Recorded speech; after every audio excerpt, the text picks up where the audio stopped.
Fear of failure. In particular, if we strongly associate failure with shame, embarrassment, negative self-image, judgment, or uncertainty about our future, it can prevent us forever from taking action and risks. It will therefore sabotage our motivation and severely impact our chances of succeeding in different areas of life. The anxieties that are associated with the fear of failure rather revolve around the fear of punishment, judgment, status, and reputation, and the fear of losing or disappointing someone close to us. Excessive and paralyzing fear of failure is called edicophobia and is considered a subcategory of anxiety disorder, although it is not yet recognized as an official medical diagnosis. Failing publicly, our failure will be plainly visible to others. We may fear other people's judgment and that our failure may have wider social backlash. We might also fear that our failure will harshly affect, maybe even end our career, or that it will permanently damage our image. While it is understandable that we have a fear of failure, this will badly hold us back. It will prevent us from seeking new experiences, venturing into the unknown, or taking risks of any means. It can lead to us staying in situations that do not make us happy. People are quick to blame themselves for failure, but avoiding something since you are too afraid to get started is certainly not going to help your personal growth.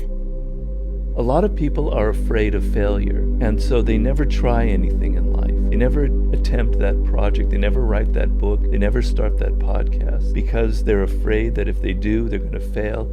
And failing is a worse feeling than actually just kind of withdrawing from the world. So you have to now force yourself, it's not easy, to actually try and execute all those projects that are in your mind. But you have to do it with baby steps. You have to try something small first, and overcome your fear of failure. Fear of failure is a big cause of procrastination, avoidance, and stagnation as well. In the form of pessimistic beliefs about our efficacy and chances of succeeding, it can negatively impact our well-being. Failure isn't fatal, but failure to change might be. It's when one feels comfortable that they should be fearful, cause it's a sign that you are not stepping out of your comfort zone to take steps that will help you rise and thrive. By redefining our fears, we can come to see apprehension as a teacher and guide to help us achieve all of our goals. Failure also taps into one of our ancient virtues, courage. If we do not dare, we cannot win. Unfortunately, the chips aren't always going to fall where we want them to. That's how life works. But if we understand this, we can be prepared to wring the most value out of the experience, no matter the outcome. We both as individuals and as a culture have a lot to learn from our failures. Without failure, there would be no progress, learning, or growth. A person who never made a mistake, never tried anything new. Even though many of us may accept that failure is a necessary component of all learning and growth in theory, in practice, we often struggle greatly with failing. Only a few of us know how to fail well. Intellectually, we might understand that we need a growth mindset in order to develop, and yet failure remains an experience that is often associated with shame and embarrassment. And failure can also be socially stigmatized. How can we then overcome our fear of failure in order to truly benefit from the lessons failing has to teach us? First, we have to take a look at our mindset, our attitudes about failing. Reminding ourselves that there is no growth without failure, no learning, no development, no new experiences can help us see our repulsion in a new light. You can learn about amor fati and the Stoic approach from my previous video that can help you develop the mindset you need. If you want to take an extra step, check out Dr. Carol Dweck's book Mindset by clicking the link below.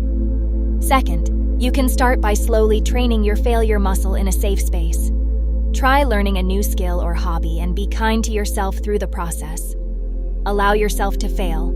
Try again, then fail again, but do it better. Rinse and repeat this until you get somewhere. Third, you can find inspiration from successful people who failed hundreds, maybe even thousands of times before they reached their goals. I have not failed. I've just found 10,000 ways that won't work. Fourth, you can watch, for example, how toddlers learn to walk. They do not have a how to walk upright manual. Even if they had one, they would need a how to read manual at first. Instead, they learn it by practicing and, especially, by failing. They stand up, stumble, and fall over and over again until they learn to stand, to walk, and then how to run.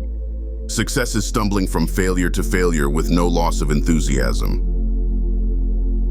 Goals can be classified as approach goals or avoidance goals, based on whether you are motivated by wanting to achieve a positive outcome or avoid an adverse one. Psychologists have found that creating approach goals or positively reframing avoidance goals is beneficial for our well-being. When you are facing a tough task, expecting it to be difficult and unpleasant, you may unconsciously set goals around what you do not want to happen rather than what you do want.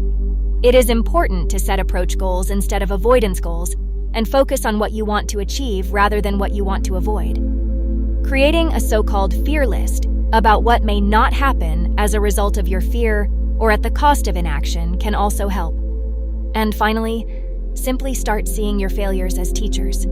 Instead of feeling sorry for yourself when you fail, ask yourself, what can I learn from this experience? What can I do better next time? Even if it is hard to fail, it is much worse never to have tried to succeed.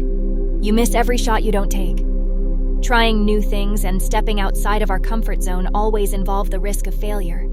But if we live to avoid failure at all costs, our lives will only be the shadow of its true potential. We may avoid the temporary pain of failing, but we inflict another kind of pain on ourselves by shrinking our field of play. Remember that fear of failure is the #1 killer of all grand plans, ideas, and positive visions for the future. If you have a plan to build a legacy, become a champion, start a business, or any other task, big or small, but are held back by your fears, I encourage every one of you to step forward, face your fears, and learn everything you can from the process.